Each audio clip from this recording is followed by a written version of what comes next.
A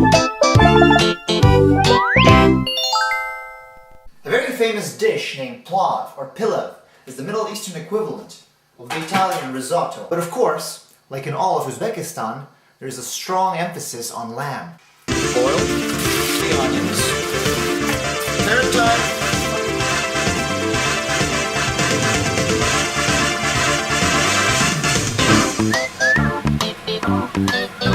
And over here I have 2 cups of rice. Let's wash it. First, we're gonna rinse it with tap water. Wash the rice in warm water. Cold tap water.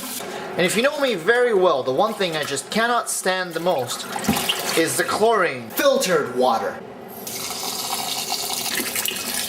And now we're gonna have to leave this rice in water for a couple of minutes. It's very important for that water, however, to have the right temperature. The common mistake that people make is they either bathe it in cold water or in hot, boiling one. And so therefore, I'm going to drain some of this cold water. Make sure the temperature is bath hot, but not boiling hot, because that's too hot. You should be able to put your hand in there, like into a hot bath. And in the meanwhile, let's cut some lamb. And in my opinion, the best part of the lamb is either the leg or the shoulder. And you probably have guessed the next thing I'm gonna do. That's right, I'm gonna cut up the meat and trim it off the fat. All this white stuff is obviously fat. So just trim it. You may actually wish to use the lamb fat as a kind of butter, but it has a very specific smell, and personally I prefer to use vegetable oil. Now here's a little tip. If you intend to package this dish into lunch containers, for lunch at the office say, then it'll be very uncomfortable for you to eat these bony parts, especially if you don't want to get your hands dirty. Cut it into pieces of 2 categories. Non-bony flesh pieces, and the rest, obviously, bones. But you want to have as many fleshy pieces as possible, so that it'll be easy to eat them out of a lunchbox. I bring this point up because I usually don't like getting my hands dirty when eating lunch in the office. You don't have to dig too deep to look for fat. Lamb usually has it in giant lards. And remember, the #1 rule of cooking in a pot is that all the flavors in the bottom layers rise up and are absorbed by the top layers. Just like every other Middle Eastern delicacy, we're going to be using a Dutch pot. A heavy pot made of iron. And because it is so heavy, it acts as a really good heat sink, absorbing and storing the heat very well. So here we go, let's fire it up. Vegetable oil. We also might need a spatula to mix this up. We don't even have to wait for it to heat up that much. It is time to add the lamb. And the task now is to pre-fry it. Obviously the flame shouldn't be at the max. I'm just gonna quickly mix it around. Let's close it up with the lid for now.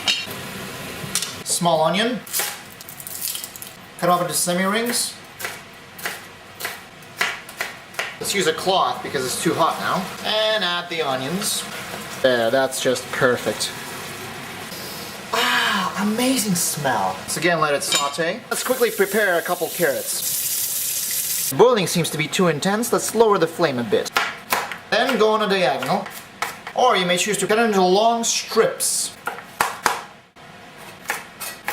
Carrot time.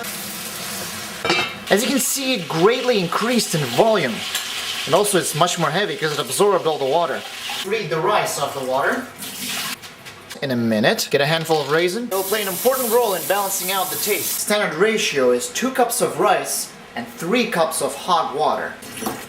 So the full teapot. Let's lower the flame down to a simmer for now. Ah, it is now smelling so good. Therefore, it is time. 1 cup, 2 cups, 3 cups. Put it to the max and make it boil. We want to see all the juices, all the grease, all the flavors to start rising. Let's even it out slightly, such that nothing sticks out. Add the raisins evenly. Add a little bit of salt. Some pepper, of course. And this right here, without the rice, is called zivrak. The rice.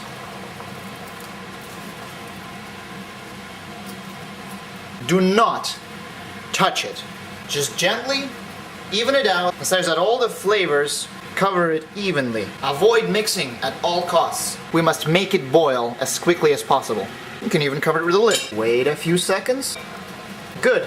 Bring the temperature down, but not too much. We now want to reduce all the water in here. Leave the pot open.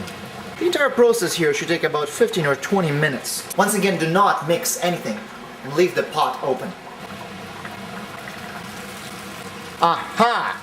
There. The boiling almost ceased, but deep inside you can see there is still hell going on. Therefore, it is now time to lower the flame down to a simmer and cover this menace with a lid. And it will now slow cook for about 20 minutes. You can always easily tell if it's boiling by putting your ear next to the lid. At this point, you can pour some spices of your own choice on top of this. I'm not gonna do that because I like my plov pure. Personally, I find that spices corrupt the taste of the plov. 20 minutes later, you kill the flame. In an ideal plov, every grain of rice is cooked through, but it's still intact. It didn't turn into a mush.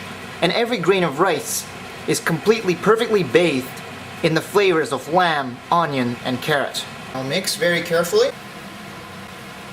That is just perfect. And even though it may seem like a very simple dish to prepare, it is important to follow the recipe exactly because it's like a formula. And a lot of things like water temperature and how much water you've added can easily go wrong.